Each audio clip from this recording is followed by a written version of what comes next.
From the UNTV News and Rescue Command Center in Quezon City, this is Y News. Good evening. The Supreme Court junks the plea of ousted Chief Justice Maria Lourdes Sereno to reverse the ruling that nullified her appointment as the country's top magistrate. J.L. Asayo tells us why. Still voting 8-6, the Supreme Court magistrate stood by its earlier decision, granting the quo warranto petition filed by Solicitor General Jose Calida, leading to the ouster of Chief Justice Maria Lourdes Sereno. The SCN Bank says Sereno's plea lacked merit and that their decision issued last month is final. Sereno was ousted for her failure to submit complete copies of her Statement of Assets and Liabilities and Net Worth or SALN in 2012, when she applied for the Supreme Court's top position. Soljan Calida welcomes the High Court's decision. I'm happy with the results. This is a triumph of justice. While House Committee on Justice Chairperson Congressman Reynaldo Umali says the SC ruling underscores the importance of fully disclosing required SALN and other documents for government officials. Malinaw na malinaw sa decision yon that it is not only a simple requirement. It is even a constitutional duty. So dapat lang na maging stricto tayo doon. Especially for positions like the Supreme Court where and the judiciary in particular, no? Because they will be there until age 70. Some senators, however, are criticizing the decision. Senator Joel Villanueva says impeachable officials should only be removed by impeachment proceedings as stated by the Constitution, while Senator Antonio Trillanes IV slams the decision, attributing it to President Rodrigo Duterte. Malacanang, meanwhile, calls on the public to respect the High Court's decision. Ang Korte Suprema po ang pinal na arbiter, no, sa lahat ng kontrobersiyang legal. So, like it or hate it, we have to succumb to the decision of the Supreme Court. That is now a final and executory decision. Following SC's rule, the 90-day period for filing the vacancy in the position of Chief Justice commenced today. J.L. Asayo, UNTV News and Rescue, Manila. Former Chief Justice Maria Lourdes Sereno assures her supporters that the High Court's decision will not silence her as she continues to fight for democracy. Grace Casin explains why. Chief Justice Maria Lourdes Sereno on Tuesday vows to continue to be a strong voice in defending the country's law and democratic institutions and exacting accountability from people in government, especially President Rodrigo Duterte. Sereno says she will keep standing up against Duterte's anti-people policies, including his position on the West Philippine Sea, war on drugs that resulted in extrajudicial killings, and attempts to amend the Constitution to pave way for a self-serving federal form of government. Sereno has accepted a challenge for her to lead a genuine people's movement that will hold government accountable for its actions and help enlighten Filipinos on important national issues, the first of which is charter change. Lahat ng ito ay nagsimula nang si President Duterte ay naupo. The responsibility for the weakening of the rule of law is his. Vice President Leni Robredo, meanwhile, says 8 members of the highest court in the land cemented into jurisprudence a ruling widely decried. She calls on public to stand firm for a nation where law is an instrument for achieving fairness and justice. House Majority Floor Leader Rudy Fariñas, on the other hand, says the Rules Committee will now recommend to House Plenary the dismissal of Sereno's impeachment case following the SC's final ruling. While Akbayan Party List Representative Tom Villarin confirms they will file impeachment complaints against 8 justices who voted for the quo warranto petition. Grace Casin, UNTV News and Rescue, Quezon City. Former Health Secretary Janet Garin welcomes the probe on the alleged anomaly surrounding the 8.1 billion peso Barangay Health Station project. But she appeals to Health Secretary Francisco Duque III to hear her side on the matter. Aiko Miguel tells us why. Former Health Secretary Janet Garin supports the plan of the Department of Health to file lawsuits relating to the alleged anomaly in the Barangay Health Station project of the agency. Garin says she is willing to face probe, but she appeals to Health Secretary Francisco Duque III to hear her side on the said irregularities in the procurement process. So bottom line here is, there there is no perfect program. But there will always be solution, lalo na pag sa inuupuan, tinitingnan yung problema at hinahanapan ng sagot. But if there are violations, then I agree, heads should roll.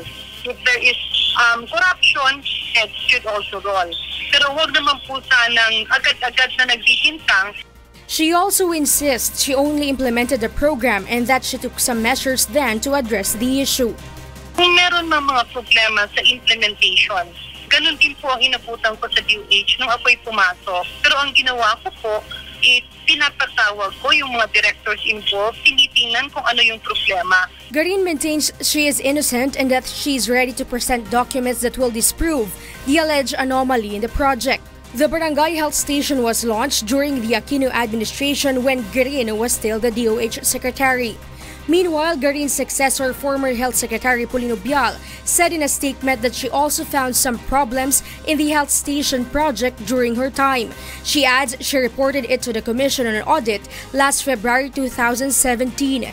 Malacanang, meanwhile, expects Secretary Duque to submit necessary evidences and file charges against those involved. Pwede po yan kung ang kakasuhan ay triable before the Sandigan Bayan, kinakailangan po i-forward ni Secretary Duque sa Ombudsman ang kanyang makakalap na mga dokumento at iba pang ebidensya. Aiko Miguel, UNTV News and Rescue, Quezon City.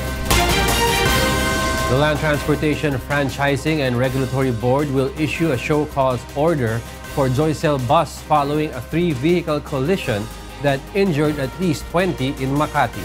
Asher Kadapan Jr. tells us why. At least 20 people were rushed to the hospital after a passenger bus slammed into a private car at EDSA Magallanes area in Makati City on a rush hour Tuesday morning.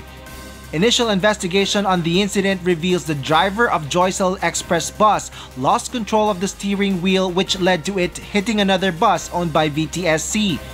After which, the Joycel bus rammed into the car and continued on until it hit the steel railing of a waiting shed and concrete wall of San Lorenzo Village. The incident snarled the traffic in EDSA southbound but has been cleared after a few hours. The involved buses were impounded at the Makati Traffic Bureau compound, while the Land Transportation Franchising and Regulatory Board is set to issue a show cause order for Joycel Express bus. Yung mga tauhan niya ay nasa hospital na para to attend to the injured. So we are on top of it. The agency wants to determine the age of the bus and might impose franchise suspension should it be proven to have violated laws. It also orders the operators of the bus units involved in the incident to attend to the needs of the victims. Ito na yung sinasabi natin na hindi natin pwedeng i-compromise ang safety ng mga mananakay. Isang segundo lang, isang road crash lang, apektado ang buhay at yung mga nakasalalay sa kanila ng mga buhay, apektado lahat. Kaya nga, kailangan intindihin ng mga operators, there is no other way to go except modernization po tayo. LTFRB also underscores the importance of the government's public utility vehicle modernization program to prevent any more road mishaps. Asher Kadapan Jr., UNTV News and Rescue, Makati City. Stop and Go Transport Coalition insists the government should allow drivers to just rehabilitate their old jeepneys, then purchase brand new units under the Public Utility Vehicle Modernization Program. This is following their presentation of a jeepney unit they rehabilitated at a lower cost. Jo Anano tells us why. In an episode of the program Get It Straight with Daniel Razon in February 13, 2018, Stop and Go Transport Coalition President June Magno accepted a challenge from Transportation Undersecretary Tomas Orbos to rehabilitate a jeepney at a lower cost. Orbos said this should comply with the standards set by the DOTR and the Department of Trade and Industry under the government's Public Utility Vehicle Modernization Program. Jeepney drivers have long been insisting that drivers should be allowed to just rehabilitate their old units than buy a brand new vehicle, which is more expensive. And to prove their point, for the first in 4 months, Magnus Group presented to the DOTR their rehabilitated jeepney in today's Get It Straight with Daniel Razon episode. This 20-year-old jeepney now looks new after undergoing series of repairs. It now has high ceiling allowing passengers to stand and its door is placed on the front part of the vehicle. Magnus says they only spent 595,000 pesos in rehabilitating the jeepney, 45,000 pesos for engine reconditioning, 450,000 for body parts and accessories, and 100,000 for chassis reconditioning. Pero yung makina, inayos namin, in-overhaul lahat. Yung injection pump, everything. So, reconditioned yung Recondition siya. Yung dati pa rin ang ginamit ninyo? Yun lang aming ginawa. Ang importante lang kasi dito, yung objective ng ating gobyerno na maging compliance ka, no? With this, DOTR Yusek Orbos says they will consider the transport group's proposal, but clarifies this still needs to be checked by the DTI and DNR. Pero paano po ngayon ito maipo-formalize na in case this will be really allowed? Kasi baka mamaya yung efforts naman na ganon, ang kauwian naman, hanapan naman ng butas na ito hindi ito pwede, kaya hindi pwede yan talaga. Ang payo ko po sa kanila, dalhin po natin yung sasakyan sa Department of Trade and Industry, sa Bureau of Product Standards. Tignan natin sa talagang proseso. Dalhin natin sa DNR, tignan talaga yung smoke emission. Which willing naman kayo sila, submit, Ako payo ko nga, maganda itong sana itong programa nyo, tuloy-tuloy na bantayan ito. Kasi sayang naman kung pwede yan. Kuya Daniel Razon also rode in the said jeepney unit when it was taken for a test drive earlier. Pintuan, pwede. Alright, pintuan, pwede. Ay, okay na. Ay, okay. Yung visual requirements, mukha naman okay. Yusek Orbos also urges the transport groups to assemble a new unit along with new engine and chassis, but Stop and Go Coalition says they would need additional budget to meet this challenge. Tapos ganito, Tata Jun. Ito naman ang ipapangako ko naman sa iyo para makatulong din ako sa inyo. Magbuo tayo nung isang buo na mapapatipid ninyo. Ako gagastos. Ayun. Ako gagastos. Gagawin ko yung UNTV chip. Basta, bahala na si Yusek magbigay ng permit. Papabiyahin ko, libre sakay. After the program, Magnus Group went to the office of the LTFRB to present their jeepney unit. Masaya ako kasi at least sila mismo humahanap at gumagawa ng paraan. Hindi lang puro reklamo, at least sabay-sabay na naghahanap ng solusyon. DOTR instructed the transport group to present the rehabilitated jeepney unit to DTI, DNR, and LTO, which will be monitored by the program Get It Straight with Daniel Razon. Joanano, UNTV News and Rescue, Quezon City. Motorists are advised to take Marcos Highway and Nagilian Road when traveling to and from Baguio City. Victor Cosare tells us why. The Baguio City District Engineering Office of the Department of Public Works and Highways closes Cannon Road following an incident where a boulder fell on an SUV in Sitio Tukang, Barangay Camp 3, Tuba, Benguet. Heavy rains poured over the city last weekend due to the southwest monsoon, but despite the improvement in the weather, Cannon Road remains closed. Cannon Road right now is closed because of the recent incidents. Continuous pa rin ang threat ng road issues na ito, and we are closing it until further notice. Information Office of the DPWH CAR advises residents along Cannon Road to be careful and for motorists to await announcements on its reopening. In the meantime, they can use Marcos Highway and Nagilian Road as alternative routes in going to Baguio City. The soil is still wet and soft, kaya maaari pa rin itong makaapekto dun sa ating lupa sa Cannon Road. Kaya antabayanan nyo na lang po ang muling pagbubukas ng Cannon Road. Kasi po, pero sa mga nakatira doon, kailangan lang po ng iba yung pag-iingat. Victor Cosare, UNTV News and Rescue, Philippines. Up next on Y News. The Philippine National Police ramps up background investigation on police applicants. President Rodrigo Duterte calls fish-taking incident in Panatag as form of barter. And Season 6 runner-up Malacanang PSC Kamao grants to Philippine Children's Medical Center the 1 million peso prize they bagged from UNTV Cup. Y News will return after this quick break.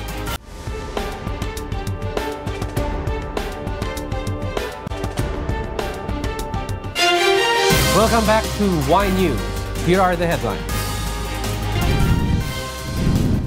Body of slain overseas Filipino worker in Slovakia arrives in the country. A constitutional law expert says tagging protest rallies as form of terrorism violates human rights. And the World Health Organization classifies video game addiction as a mental health disorder. The remains of a Filipino worker who was fatally beaten in Slovakia after defending a fellow Filipino from harassment arrived home today. The remains of Henry Acorda, the 36-year-old financial analyst who was beaten to death in Slovakia last month, has arrived in the country this morning. His remains arrived on board a Slovak Airbus aircraft past 10 a.m. at the Ninoy Aquino International Airport with Philippine Ambassador to Vienna, Cleofe and Natividad and Henry's mother. Si Henry, isang mabait na anak, pala kaibigan. Pag dito nasa bahay lang siya, wala naman siyang ginagawa kundi magbasa ng mga books. Foreign Affairs Secretary Alan Peter Cayetano and other overseas workers' welfare officials welcome Henry's remains as well as some of his relatives wearing a shirt imprinted with words asking for justice. Henry died at a hospital in Bratislava on May 31, days after he was fatally mauled by a local man when he defended a fellow Filipino from harassment. Cayetano assures they are coordinating with the Slovakian government to get updates on the case of Acorda.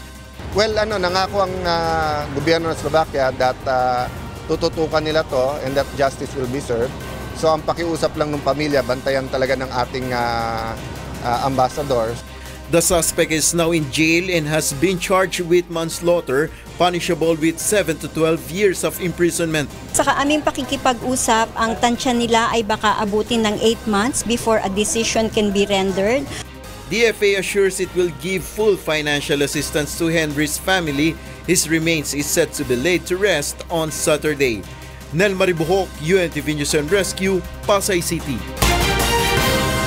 President Rodrigo Duterte described the act of the Chinese Coast Guard personnel in taking the fish catch of Filipino fishermen as a form of barter and not an outright seizure. Let's find out why from Bernard Dadis. President Rodrigo Duterte for the first time speaks about reports on alleged Chinese Coast Guard personnel filching the fish catch of Filipino fishermen in Panatag Shoal. In a speech during the 120th founding anniversary of the Department of Foreign Affairs yesterday, the chief executive described the incident as a form of barter. He adds it is not an outright seizure since the Chinese will give some items to Filipinos in exchange for the fish. It was a barter in exchange for yung isda. Ang problema, ang valuation. You do not have a way of any barter. It's wishful thinking, yan, the value of that, hindi tayo nagkakaintindihan dito. It was not an outright seizure. Senator Risa Ontiveros slams this statement of the president, saying he only seems brave when arresting poor nighttime idlers but will not even do anything with Chinese vessel loitering in the Panatag Shoal. But Malacanang says this is the stand of the president and it's not being influenced by any foreign leader. Sa tingin ko naman sa pananalita ni Presidente, no one can say na meron nagpapatahimik kay Presidente. Duterte meanwhile insists his administration has a policy when it comes to addressing the maritime dispute. He also adds the Philippines has already filed a protest against China. If I threaten them, we'll file 1,000 protests, which we did. Hindi na natin pinablis yung protesta natin. The chief executive also clarifies that the woody island is not among the territories being claimed by the Philippines where Chinese bombers were reportedly deployed. Woody Island is really somewhere. Kayong mga, alam niyo, it's too far away. It is not even part of the islands that have been claimed. It's an island so far. It is not part of our territorial or economic zones. Bernard Dadis, UNTV News and Rescue, Philippines. National Police Chief Oscar Albayalde eyes publishing the names of police applicants as he warns officials who will fail to thoroughly check the recruits' backgrounds. Leia Ilagan tells us why. In a bid to get rid of scalawags among their ranks, Philippine National Police Chief Police Director General Oscar Albayalde will intensify the background checking of police applicants. Albayalde says officials conducting background investigation might face administrative charges if their recruits show disreputable behavior while on duty. Kung itong aplikante na to later on merong ginawa or merong palang record na hindi natin nalaman, then babalikan natin yung pulis na kung sino ang nag-BI sa kanya. The PNP chief also seeks to publish the names of the applicant for an in-depth checking. So that kung just in case merong mga kababayan natin na merong kakilala doon na merong kaso yung mga pulis na yon o yung mga aplikante na yon, then they can do so. Pwede naman through text, pwede naman through letters, so that we can also conduct a deeper background investigation on them. Albayalde has initially vowed to go after police scalawags when he officially assumed his post by imposing stricter policy on police applicants. This stemmed from numerous complaints on the lack of discipline and poor training among police personnel.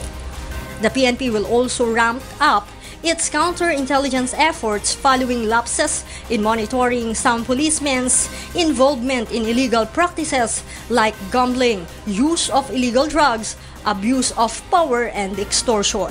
Leia Ilagan, UNTV News and Rescue, Camp Crame. Tagging protest rallies as a form of terrorism fundamentally violates human rights, according to a constitutional law expert. Mai Bermudez tells us why. Terrorism is considered as a threat not just to national security but also to the Filipino citizens. On Monday, the lower house tackled the plan to amend the Human Security Act of 2007, where one of the most controversial provisions include tagging demonstrations as a form of terrorism. But an expert says this is a clear violation of freedom of expression. Kung ganun ang magiging definition nila at ganun ang sasabihin nila na yung assembly or even protest is terrorism, yung EDSA 1 pala terrorism, yung EDSA 2 pala terrorism, yung EDSA 3 pala terrorism, lahat pala ng gathering sa buong mundo terrorism. Included in the supposed House provisional amendments is detaining a terrorism suspect within 30 days even without a court order.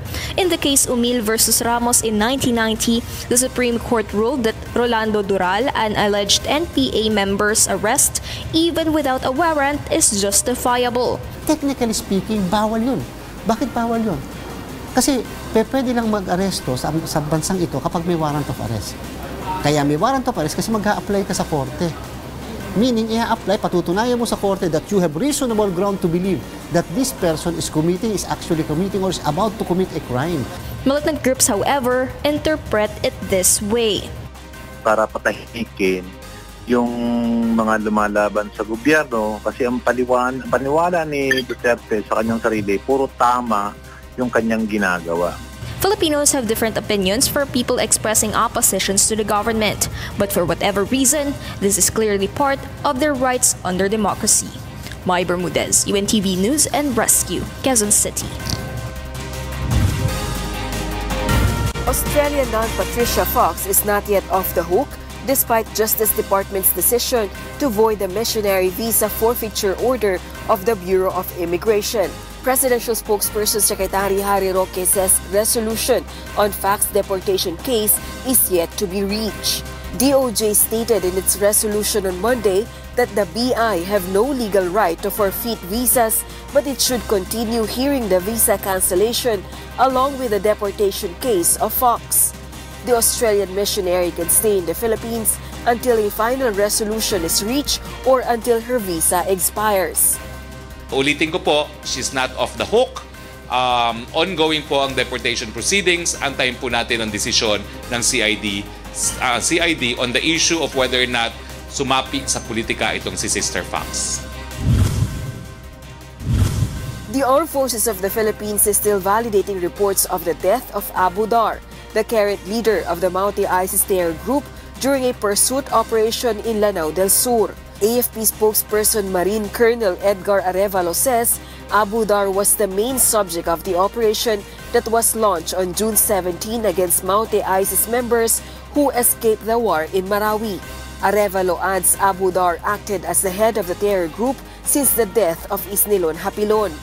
On Monday, Joint Task Force Ranao Deputy Commander Romeo Browner reported that 5 terrorists were killed in the operation in the mountains of Tubaran and Pagayawan in Lanao del Sur.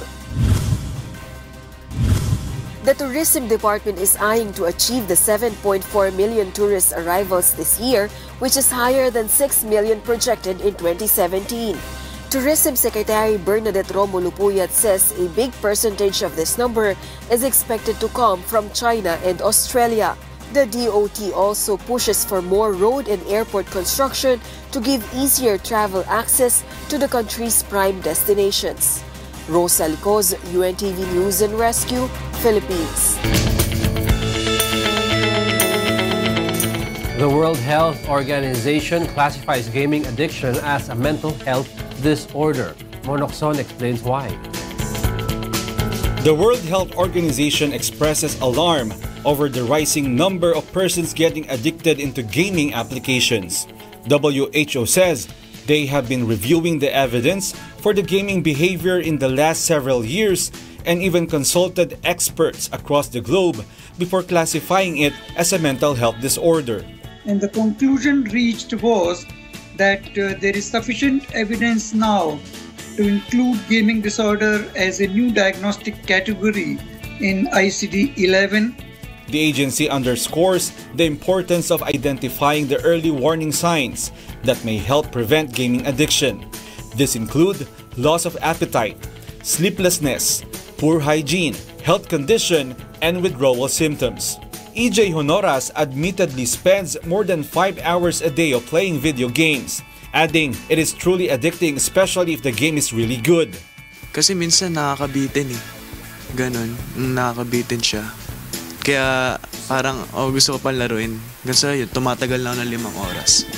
But EJ's mother, Rosalina, says she always monitor her son when he's using his gaming apps and would always remind him to stop whenever he spends more time than the allotted hour. May usapan kami na dapat yung hindi priority yun, yung paggamit nun. Kailangan i-priority niya muna yung mas mahalagang bagay na magawa.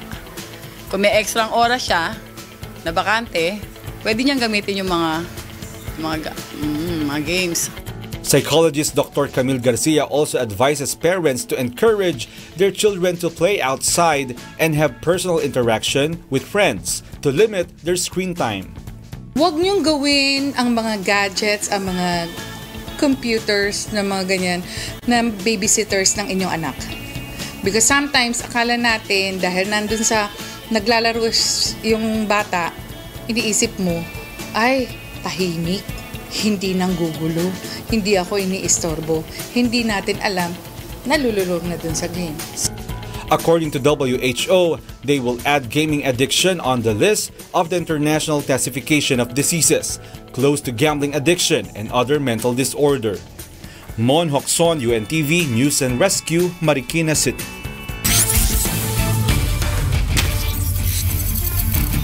Season 6 runner-up Malacanang PSC Camao grants to the Philippine Children's Medical Center the 1 million peso prize they bagged from UNTV Cup. Here's why from Bernard Dadis.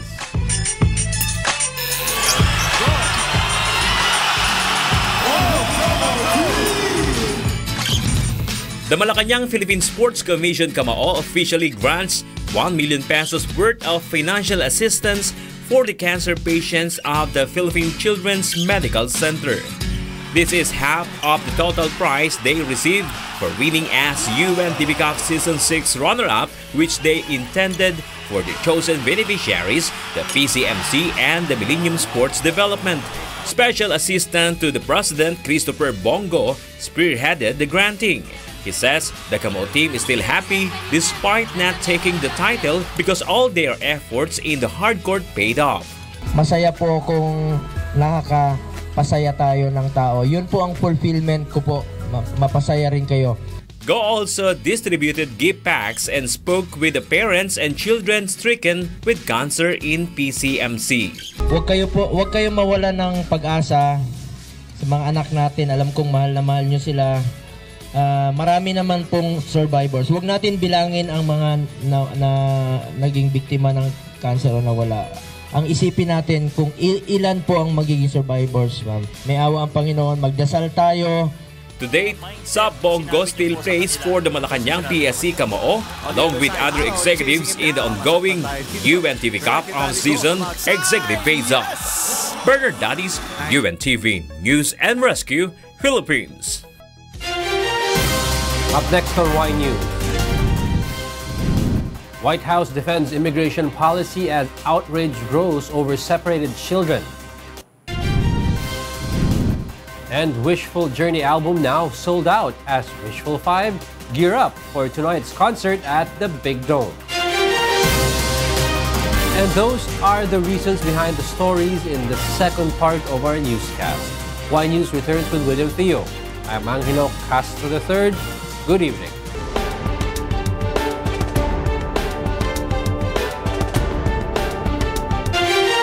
To complete the most significant news for this day, Y News continues. Here are the top stories. The 90-day period for filling the vacancy in the office of the Chief Justice commences today after the Supreme Court issues its final ruling in the ouster of top magistrate Maria Lourdes Sereno. Still voting 8-6, the Supreme Court en banc stood by its earlier decision, granting the quo warranto petition filed by Solicitor General Jose Calida, saying that Sereno's plea lacked merit. Sereno was ousted for her failure to submit complete copies of her Statement of Assets, Liabilities, and Net Worth, or SALN, in 2012 when she applied for the Supreme Court's top position. Solgen Calida welcomes the High Court's decision, while House Committee on Justice Chairperson Congressman Reynaldo Umali says this underscores the importance of fully disclosing SALN requirements for government officials. Malinaw na malinaw sa decision yon that it is not only a simple requirement. It is even a constitutional duty. So dapat lang na maging stricto tayo doon. Especially for positions like the Supreme Court where and the judiciary in particular, no? Because they will be there until age 70. Some senators, meanwhile, are criticizing the decision, arguing that impeachable officials should only be removed via impeachment proceedings as stated by the Constitution. While Malacanang calls on the public to respect the High Court's ruling, ang Korte Suprema po ang pinal na arbiter, no, sa lahat ng kontrobersiyang legal. So, like it or hate it, we have to succumb to the decision of the Supreme Court. That is now a final and executory decision. Meanwhile, former Health Secretary Janet Garin welcomes the probe on the alleged anomaly surrounding the 8.1 billion peso Barangay Health Station project. However, she appeals to Health Secretary Francisco Duque III to hear her side on the said irregularities in the procurement process. Garin maintains she is innocent and that she is ready to present documents that will disprove the alleged anomaly in the said project. The Barangay Health Station project was launched during the Aquino administration when Garin was still the DOH secretary. Bottom line here is, there is no perfect program, but there will always be solution, lalo na pag sa inuupuan, tinitingnan yung problema at hinahanapan ng sagot. But if there are violations, then I agree, heads should roll. If there is corruption, heads should also roll. Pero huwag naman po sanang agad-agad na nagtitintang. In other news, a transport group once again asked the government to allow drivers to just rehabilitate their old jeepneys, then purchase brand new units under the Public Utility Vehicle Modernization Program.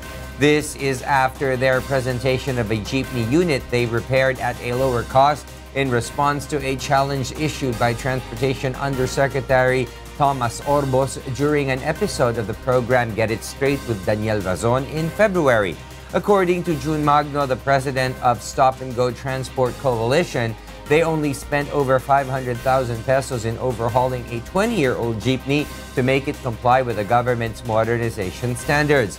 He says this is cheaper than buying a new unit, which could cost over 1 million pesos. Pero yung makina, inayos namin, in-overhaul lahat. Yung injection pump, recondition siya. Ang importante lang kasi dito, yung objective ng ating gobyerno na maging compliant siya, no? DOTRU Sec Tim Orbos said Transport Group's proposal, but clarifies this still needs to be checked by the DTI and the DENR. He also dares the group to assemble a new unit with a new engine and chassis, but the Stop and Go Coalition say they would need additional budget to meet this challenge. Tapos ganito, Tata Jun. Ito naman ang ipapangako ko naman sa iyo para makatulong din ako sa inyo.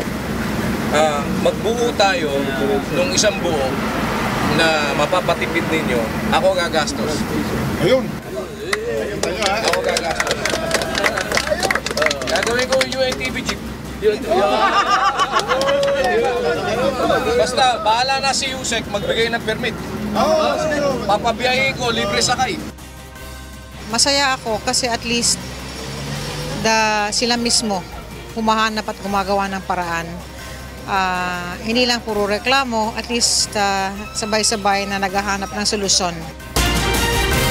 The Department of Foreign Affairs assures it will extend full assistance to the family of Henry Acorda, the 36-year-old financial analyst who was beaten to death in Slovakia last month. Acorda's remains has arrived in the country this morning on board a Slovak Airbus aircraft at the Ninoy Aquino International Airport. He died at a hospital in Bratislava on May 31st, days after he was fatally mauled by a local man when he defended a fellow Filipino from harassment. Foreign Affairs Secretary Alan Peter Cayetano says they are coordinating with the Slovakian government to get updates on the case of Acorda, whose remains will be laid to rest on Saturday. The suspect is now in jail and has been charged with manslaughter, punishable with 7 to 12 years of imprisonment. Nangako ang gobyerno ng Slovakia that tututukan nila to and that justice will be served. So ang pakiusap lang ng pamilya, bantayan talaga ng ating ambassadors. A constitutional law expert believes that the bill seeking to tag protest rallies as a form of terrorism fundamentally violates human rights. According to attorney George Erwin Garcia, this clearly violates the freedom of expression, as this would mean that any assembly will be considered as a crime. On Monday, the lower house tackled a bill seeking to amend the Human Security Act of 2007, which includes the provision tagging demonstration as terrorism and even allowing detention of a suspected terrorist within 30 days without a court order. Kung ganun ang magiging definition nila at ganun ang sasabihin nila na yung assembly or even protest is terrorism, yung EDSA 1 pala terrorism, yung EDSA 2 pala terrorism, yung EDSA 3 pala terrorism, lahat pala ng gathering sa buong mundo terrorism. The World Health Organization classifies video gaming addiction as a mental health disorder. WHO says they have been alarmed over the rising number of addiction to video gaming, prompting studies and consultation with experts worldwide. The agency also underscores the importance of identifying the early warning signs that may help prevent gaming addiction, including loss of appetite, sleeplessness, poor hygiene, and health conditions. According to WHO, they will add gaming addiction on the list of the International Classification of Diseases, close to gambling addiction and other mental disorders. A Filipino psychologist, meanwhile, advises parents to encourage their children to play outside and have personal interaction with friends to limit their screen time. Huwag niyong gawin ang mga gadgets, ang mga computers na mga ganyan na babysitters ng inyong anak. Because sometimes, akala natin, dahil nandun sa naglalaro yung bata, iniisip mo, ay, tahimik. hindi nanggugulo, hindi ako iniistorbo, hindi natin alam, nalululog na dun sa game.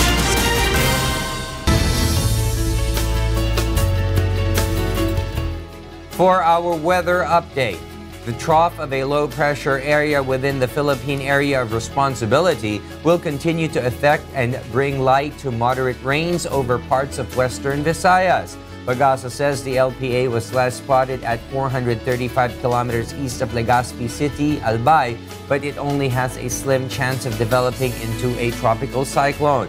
The southwest monsoon, meanwhile, continues to prevail in the western section of Luzon, bringing light to moderate rains in Ilocos region as well as in Cordillera, Batanes, and Babuyan group of islands. While Metro Manila and the rest of the country will have fair weather with possibilities of thunderstorms, mostly in the afternoon or in the evening. Pagasa also warns small sea vessels against venturing in the western and northern seaboards of northern Luzon due to the high waves.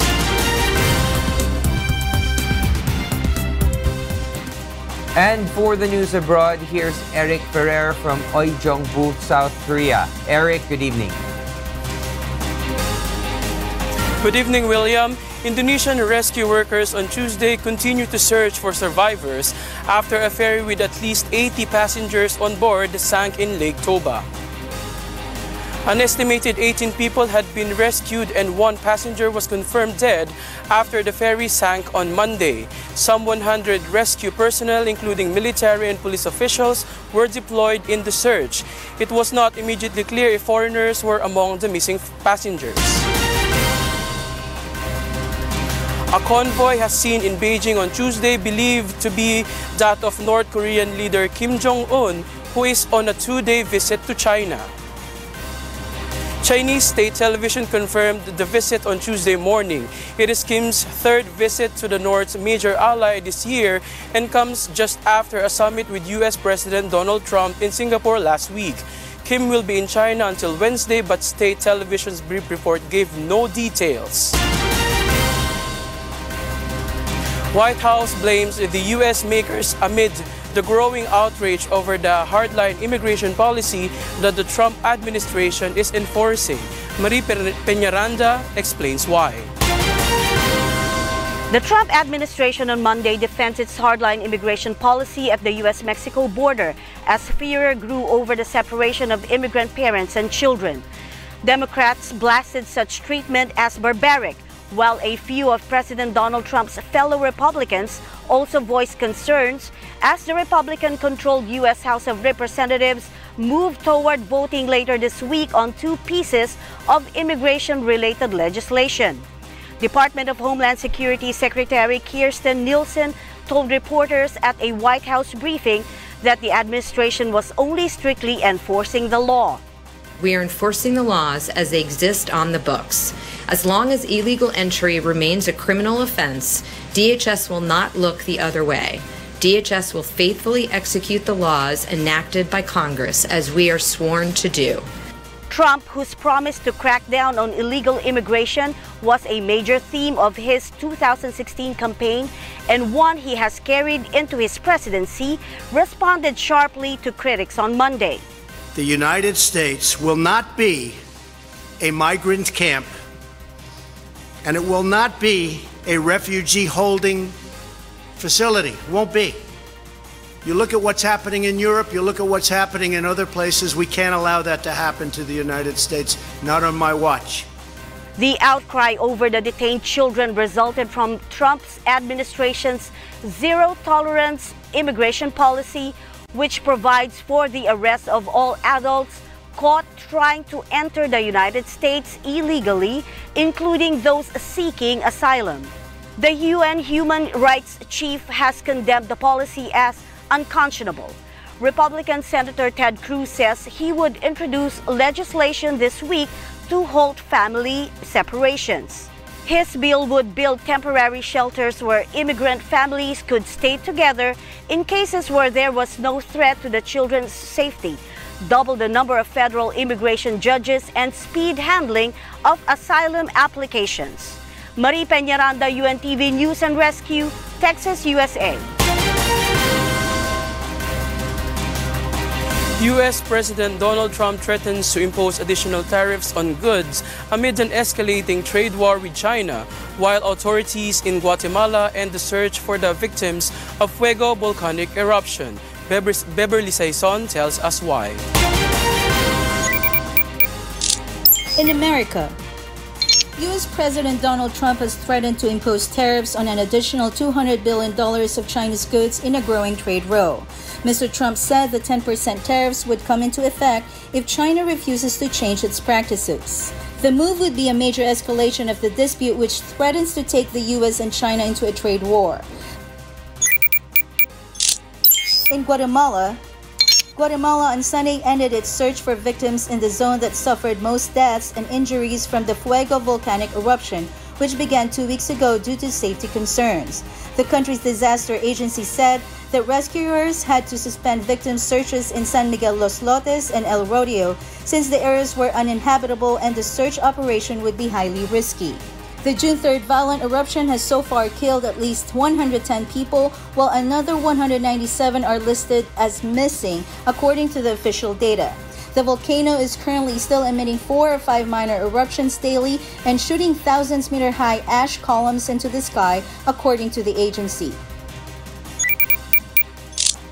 In Yemen, Arab coalition aircraft bombarded Houthi fighters holed up at the airport of Yemen's main port Hodeidah on Monday. Apache helicopters gunship fired at Houthi snipers and other fighters positioned on the rooftops of schools and homes in Manzar neighborhood abutting the airport compound, according to local residents. The upsurge in fighting has wounded dozens of civilians and prevented 8 organizations from reaching parts of Hodeidah. Beverly Saison, UNTV News and Rescue. And those are the news from the other parts of the world. Back to you, William. Thank you very much, Eric Ferrer, live from Uijeongbu, South Korea.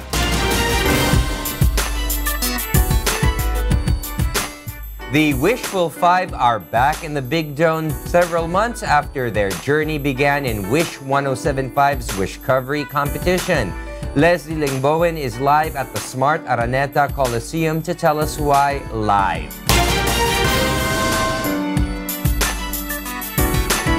Yes, Leslie, good evening. Yes, good evening, William. The Wishful 5 are here to conquer the Araneta Coliseum once again, this time for their Wishful Journey album launch concert after the very successful Wishcovery Season 1 Grand Finals, also held here last March. Present here are the fans of Wishful's Ace Bartolome, Carmela Ariola, Louie Ann Culala, Kimberly Baluzo, and Princess Sevillena. The Wishful 5 opened the concert with a lively number entitled Discovered, an original composition of Junji Marcelo especially made for them. They also showcased not just their singing prowess, but also their dancing skills in Believe That production number. We will also witness special numbers from tonight's guest performers, PGT Season 6 Grand Champion Cristel de Catalina, R&B heartthrob Daryl Ong, R&B Prince Chris Lawrence, Asia's Phoenix Morissette, and pop rock superstar Yang Constantino. Later, we are also expecting the Wishful 5 to sing their original and revival tracks from their Wishful Journey album released yesterday. That's the latest here from the Araneta Coliseum. William? Thank you very much, Leslie Longbowen, live at the Smart Araneta Coliseum. The very first album of the Wishful 5, The Wishful Journey, has been sold out just a few hours after it was released yesterday. Here's why from Leslie Longbowen.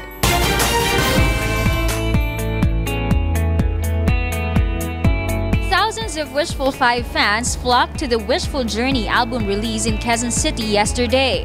Fans had the chance to meet and greet Ace Bartolome, Carmela Ariola, Louie Ann Culala, Kimberly Baluzo, and Princess Sevillena. Because of the overwhelming support they received, the album was officially sold out few hours after its release. Wala na akong masasabi kundi salamat. Salamat po sa Diyos sa lahat ng pagkakataon na binigay niya. Hindi naman namin in-expect na ganito pero grabe yung blessings. lahat kami mangyak-ngyak na sa sobrang dami talaga nagmamahal at nagsusupport sa amin. It's all about the talent.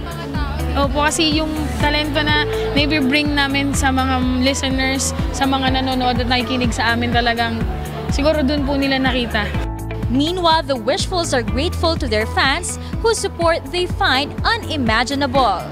Thank you so much. Grabe, hindi namin in-expect na magiging ganito kainit yung supportan niyo sa amin. And sana wag kayong magsawa na suportahan kami. Mas ibibigay namin yung 200% ng aming performance para maibalik namin yung gratitude namin sa mga supporters namin. Leslie Longboan, UNTV News and Rescue, Quezon City. And those are the reasons behind the news, June 19, 2018. On behalf of Angelo, Castro III, I'm William Thio. Because we need to know, we will always ask why. Good evening.